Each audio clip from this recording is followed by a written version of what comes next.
Hoje, 8 de março de 2021, é o Dia Internacional da Mulher. Mais do que ressaltar o quanto amamos e respeitamos as mulheres que fazem parte da nossa vida familiar, do nosso convívio no trabalho e nas relações sociais, é especialmente momento de ouvi-las, com atenção para entender melhor suas necessidades e reivindicações. É incontestável que o mundo evoluiu e a mulher ocupou espaços antes só destinados aos homens, mas ainda há muitos preconceitos e discriminações com relação ao feminino em termos de igualdade de gênero. A violência doméstica é uma realidade das mais cruéis e agravou-se no Brasil com a chegada da pandemia em 2020. Um problema estrutural que se reproduz de forma automática e é, muitas vezes, banalizado pelo jeito de pensar das pessoas. Os números de feminicídios, por exemplo, cresceram quase 2% no primeiro semestre do ano passado, segundo dados do Anuário Brasileiro de Segurança Pública. Não podemos mais reduzir o papel da mulher em nossa sociedade e tampouco permitir que a violência se mantenha institucionalizada ou, pior, aumente. É preciso intensificar as políticas públicas de educação, prevenção e repressão ao feminicídio e à violência doméstica, assim como fortalecer a rede de atendimento às mulheres em situação de vulnerabilidade. Trabalho em conjunto entre a assistência social e o atendimento à saúde física e emocional são reivindicações justas das mulheres e que merecem nossos melhores esforços como agentes políticos.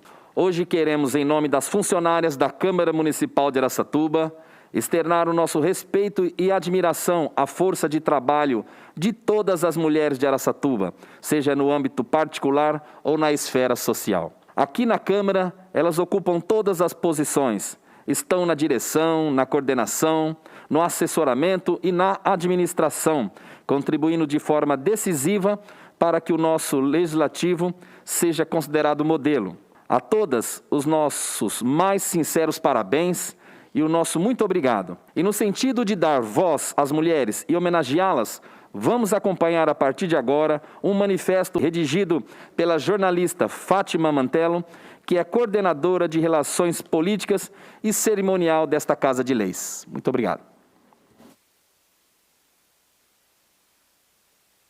Eu quero, nesse momento, dar as mãos para todas as mulheres que me antecederam.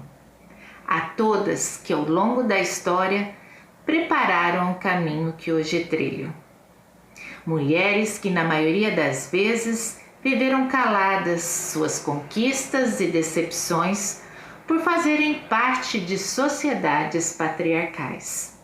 Mulheres que sufocaram suas aptidões, seus ideais, suas intelectualidades, seus poderes como o de cuidar, congregar, criar, curar, projetar e governar. Sim, não podemos nos esquecer de que a história não nos foi justa. A nós já foi atribuído o peso do pecado, da bruxaria, do mau agouro. Rebaixaram-nos a condição de mercadoria, de cidadã de segunda classe, intelectualmente inferior e fisicamente pouco eficaz. Até outro dia, na escalada do tempo, não tínhamos o direito nem mesmo de conseguir o nosso próprio sustento com trabalho remunerado. E o quanto isso nos ceifou. Vivíamos como parasitas nas vidas de nossos pais, maridos, irmãos, mecenas, tutores religiosos e quando nada disso nos era possível, vivíamos a própria sorte, ou melhor, azar. Nas sociedades pensadas quase que exclusivamente por homens, nossos talentos foram inferiorizados e até menosprezados. E o pior é que nós mesmas passamos a acreditar e replicar esse comportamento. aceitamos o papel secundário com resignação, como forma de subsistência, de salvação e de sermos aceitas por quem amávamos. Ao longo da história e até hoje, somos as principais responsáveis pelo trabalho mais importante de todos, o de cuidar e formar os seres humanos. Mesmo assim, com todo esse poder nas mãos, ainda ajudamos a cultivar a nossa própria miséria e a perpetuar o preconceito pelo feminino. Nós precisamos refletir sobre este paradoxo e o quanto eu e você e todas nós colaboramos com a baixa autoestima e o sofrimento das mulheres, que incluem nossas mães, irmãs, nossas filhas, netas e descendentes. Qual é o mundo que você quer para elas e para você? Nossa sociedade é composta por homens e por mulheres, classificados como seres humanos. Não há sub-seres humanos. As mulheres e homens são iguais. Possuem aptidões e modos diferentes de atuar, mas dividem a classe dos humanos, independente da sua identidade de gênero.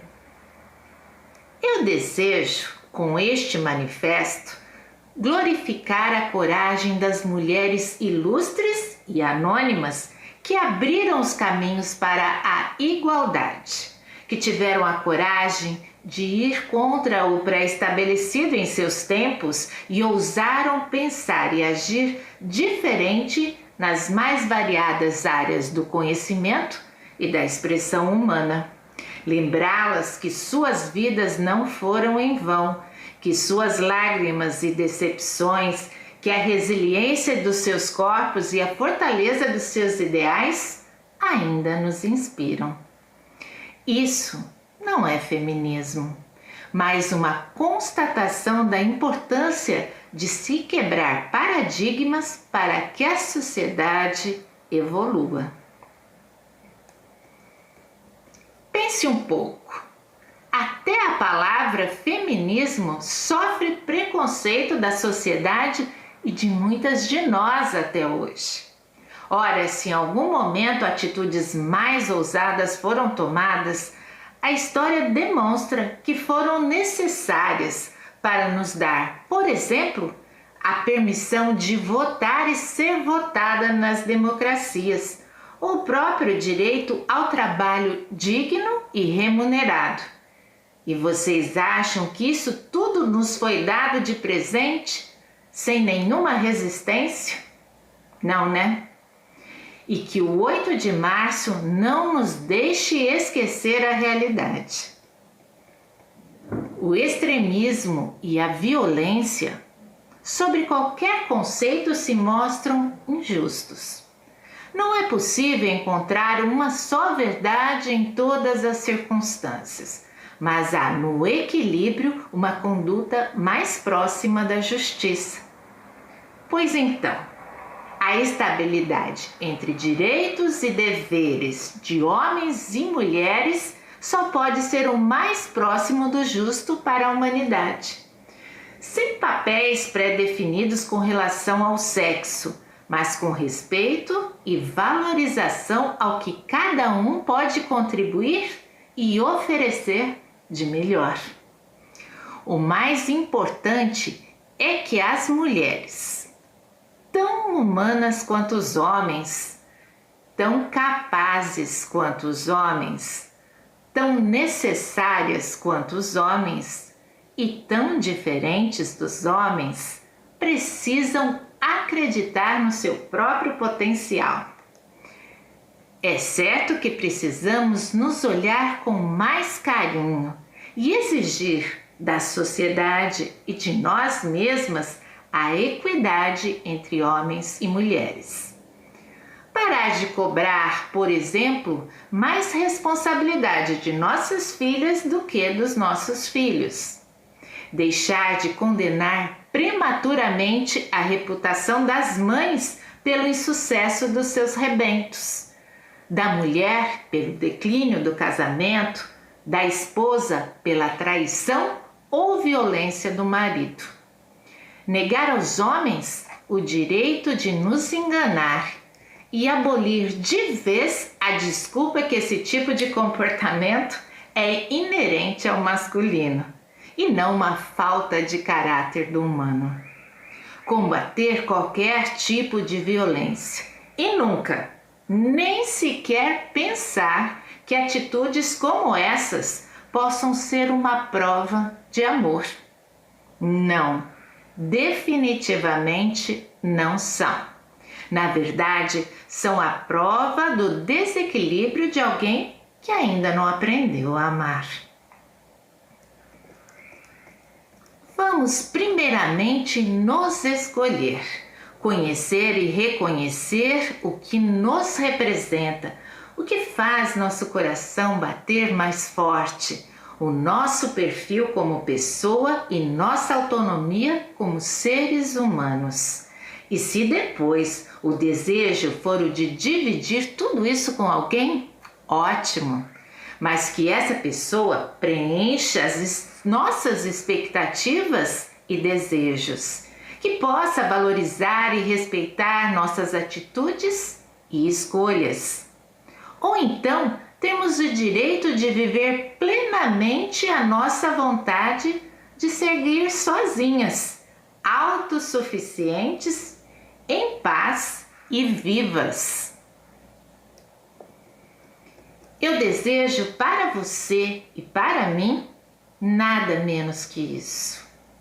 Desejo que não precisemos ser homens de saias para sermos pertencentes, nem na realidade e nem tampouco em nosso psicológico. Desejo que deixemos de lado os comportamentos destrutivos que também aos homens não são ideais. Nós não precisamos fazer a guerra, levar a competição às últimas consequências, desenvolver desequilíbrios com relação ao álcool, às drogas, ao dinheiro e ao sexo para exercermos nossa liberdade. O feminino é sensível, é forte, é flexível e conciliador. Ele une, ele intui, ele cuida. Sua principal capacidade é gerar ideias, projetos e pessoas. Em cada uma de nós, essas competências se desenvolvem de formas e graus diferentes, em nome de nossa individualidade e de nossas conquistas. Mas pense no quanto o mundo precisa dessas habilidades. Então agora é respeitar e amar o feminino que há em todas nós. Quem sabe assim, em harmonia conosco e com o nosso ideal humano, ocupemos de fato nosso lugar de direito ao lado dos homens.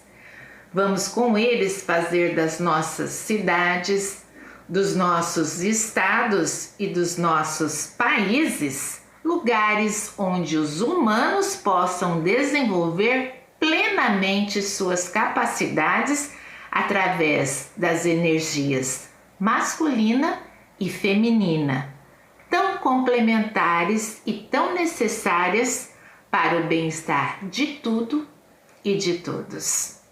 Assim como muitas mulheres ao longo da história ousaram sonhar. Vamos nos dar as mãos e que viva a igualdade.